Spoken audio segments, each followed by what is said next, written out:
Assalomu alaykum. Keyingi mavzumiz banklarda bosh va yordamchi kitoblar. Biz bu mavzuni quyidagi rejalar bo'yicha ko'rib chiqamiz.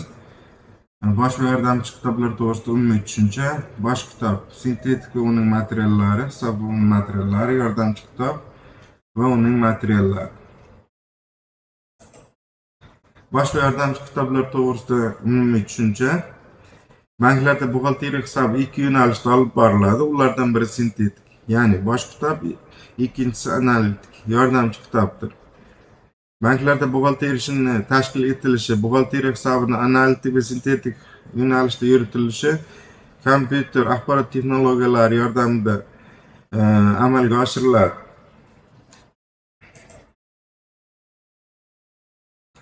Buxgalteriya hisobini jahon amaliyotida va hisob yuritishni xalqaro andozalarda sintetik hisob o'rniga bosh kitob deb nomlanuvchi hisob hujjatlari yuritiladi. Biz uni balans deb ham atashimiz mumkin. Shuningdek, analitik hisob o'rniga yordamchi kitob deb nomlanuvchi hisob hujjatlaridan foydalaniladi. Biz nazarda tutgan kitob bir qator hisob varaqlar guruhi. Bosh kitob bu bank moliya hisobotlarida ko'rsatiladigan hisob varaqlar guruhidir. Moliya hisobotlarida balans hisoboti, foyda va zararlar to'g'risida hisobot va boshqalarni kiritishimiz mumkin. Bunda bosh kitobda birinchi navbatda balans hisob varaqlari bo'yicha jamlanma ma'lumotlar qayd etiladi. Demak, hisob varaqlar bosh kitobda umumiy ma'lumotni qayd etadi, lekin batafsil axborot bilan ta'minlamaydi. Bosh kitobning xususiyatlari. Bosh kitob bo'yicha kodlash tizimi 5 xonali operatsiyalar, ular bo'yicha mablag'larning harakatidan qat'iy nazar amalga oshirilgan kunda aks ettiriladi. Bosh kitobda bank operatsiyalarini hisobini yuritish, guruhlash va ularga doir hisobotlarni tuzishda qo'llaniladigan jamlama ma'lumotlar qayd etiladi. Biz ko'rishimiz mumkinki, unda har bir hisob varaq bo'yicha kun boshiga qoldiq, kun davomida amalga oshirilgan operatsiyalar aylanmasi va kun oxiriga qoldiq aks ettiriladi. Banklarda balans, kunlik balans tuziladi. Bu yerda kunlik balans namunasini ko'rishimiz mumkin. Bunda o'sha bankning infosi, nomi, hisobot shakli ko'rsatilgan hamda sanasi ko'rsatilgan, ya'ni bir kunga balans olingan. Bu yerda biz namuna sifatida olyapmiz. Hop, birinchi ustunda hisob varaqlar, ikkinchi ustunda ikkinchi, uchinchi ustunda kun boshiga qoldiq hamda debit oborot, kredit oborot hamda kun oxiriga qoldiqlar aks ettirilgan.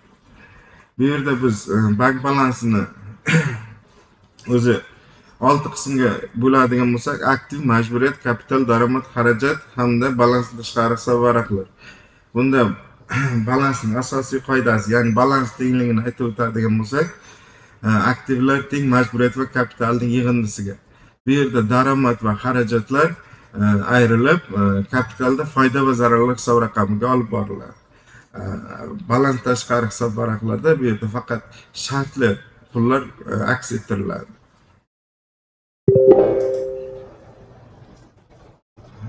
Batafsil axborot beruvchi yordamchi kitob ma'lumotlari asosida olinishi mumkin. Chunki birlamchi buxgalteriya operatsiyalari yordamchi kitobda aks ettiriladi. Yordamchi kitobdagi hisob varaqlar guruhi har bir alohida operatsiyalar bo'yicha o'tkaziladigan summalar haqida batafsil axborotlarni beradi. Yordamchi kitob hisob varaqlariga nisbatan olganda bosh kitob hisob varaqlari nazorat hisob varaqlari vazifalarini bajaradi. Yordamchi kitoblardagi yakuniy summalar har kuni kun oxirida, shuningdek oy oxirida, yangi oyning birinchi kunida holatga ko'ra ularning bosh kitobdagi nazorat yakunlari balansi bilan bir xil chiqishi lozim. Bosh kitob nazorat hisob varaqlarining ma'lumotlari yordamchi kitobdagi tegishli hisob varaqlar yakuniy summalari bilan tasdiqlanadi. Agar dastlabki yozuvlarda xatolarga yo'l qo'yilmagan bo'lsa, bosh kitob va yordamchi kitob summalari odatda teng chiqadi. Hozirgi kunda ko'pgina tijorat banklari mijozlarga so'mda yuritiladigan hisob varaqlari bilan bir qatorda xorijiy valyutalardagi operatsiyalar hisobini yuritish maqsadida xorijiy valyutadagi hisob varaqlar ochilishi mumkin. Xorijiy valyutadagi operatsiyalar bo'yicha bosh va yordamchi kitoblar har bir valyuta turi bo'yicha alohida yuritiladi. Yordamchi kitoblarda buxgalteriya operatsiyalarining batafsil va to'liq aks ettiriladi. Yordamchi kitobning shakli va turlari har bir bank tomonidan mustaqil belgilanadi. Yordamchi kitobni yana xususiyatlari haqida aytadigan bo'lsak, bu yerda banklarda yordamchi kitob hisobga olinadigan har bir turdagi mablag'lar va boyliklar bo'yicha ochiladigan shaxsiy hisob varaqlari, kartchikalar, kitoblar va jurnallarni nazarda tutamiz.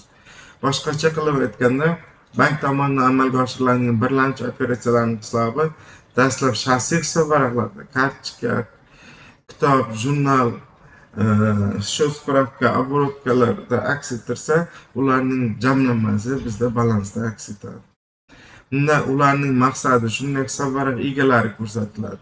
Banklarda eng ko'p ishlatiladigan yordamchi kitob materiallarining biri bu shaxsiy hisob varaqlaridir. Biz shaxsiy hisob varaqdan bir namuna sifatida olganmiz. Bunda o'sha mijoz haqida namunaviy berilgan.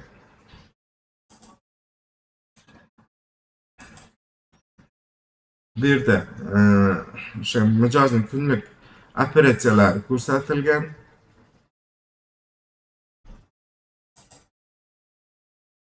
Bu yerda saldoviy оборотный vidimiz, ya'ni qoldiqlar aylanmasi vidimiz ko'rsatilgan, ya'ni o'sha davr boshiga qoldiq, debit kredit aylanma, davr oxiriga qoldiqlar ko'rsatilgan.